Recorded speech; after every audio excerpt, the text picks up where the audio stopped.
সবার পরে শুক্রবারের রথযাত্রা। আর সকলেই রথ টানতে আসবেন আমাদের উত্তর সাহাপাড়া ইস্কন মন্দিরে। এখানে খিচুড়ি প্রসাদ দেওয়া হবে। তো জগন্নাথের রথ টানলে কি হয়, জগন্নাথের রথ টানলে এই জগন্নাথের রথ জগন্নাথকে টানে নিয়ে যাবে। সে তাকে মৃত্যুর পর তাকে ভগবত-ধামে, সে ভগবান স্বয়ং জগন্নাথ তাকে অন্য ধামে নিয়ে যাবে। হরে কৃষ্ণ। সুপ্রিয় গৌর ভক্তবৃন্দ, আজকে আমরা রথযাত্রা উপলক্ষে কালেকশনে আসি রামচন্দ্রপুর পাড়াতে। সামনে যাব। তো আমরা রথযাত্রা উপলক্ষে কালেকশনে আসি, আপনারা দেখতেই পাচ্ছেন আমাদের এই জগন্নাথের রথযাত্রা। আমরা আসছি আজকে কালেকশনে। এই ডানে ডানে ডানে। তো এই যে রথের উপলক্ষে আমরা চলে আসছি আজকে কালেকশন। তো এই রথযাত্রা আগামী শুক্রবার।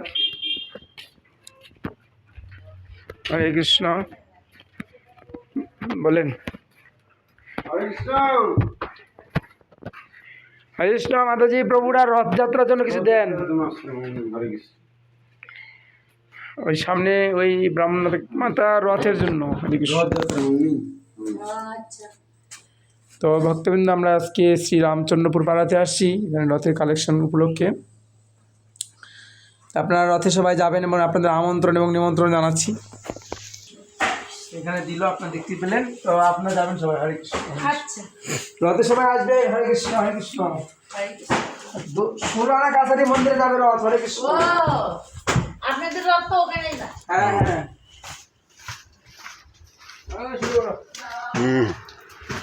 ভক্তবৃন্দ, আমরা রথযাত্রা আয়োজন করছি। হরে কৃষ্ণ। রথ ওই বৌমাটা ওরা কেউ নাই, কেউ নাই।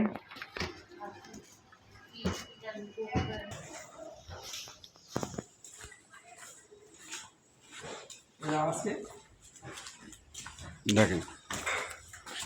হরে কৃষ্ণ। কেউ নাই। হরে কৃষ্ণ। পরে আছে। হরে কৃষ্ণ। ভক্তবৃন্দ, আমাদের আগামী শুক্রবার রথযাত্রা। তো আপনারা ওই দিন সবাই আসবেন, আপনাদের আমন্ত্রণ এবং নিমন্ত্রণ জানাচ্ছি। আমরা কালেকশনে এসেছি আজকে শ্রীরামপুর পাড়া। যদিও সকাল থেকে বৃষ্টি হচ্ছে গুড়ি গুড়ি, আবহাওয়াটা বেশ বর্ষার দিন আবহাওয়া। তো এই আষাঢ় মাস বর্ষা বাদলের দিনে আমরা ভক্তবৃন্দ বসে নয়, আমরা কালেকশনে আসছি এই রামচন্দ্রপুর পাড়াতে। আপনার সবাই আমন্ত্রণ এবং নিমন্ত্রণ। আপনারা এই কয়দিন রথের সেবা করবেন জগন্নাথের বেশি বেশি করে, আর রথের রশি টানবেন। মানে কৃপা লাভ হবে আপনাদের। জগন্নাথ আমি কৃপালু। হরে কৃষ্ণ।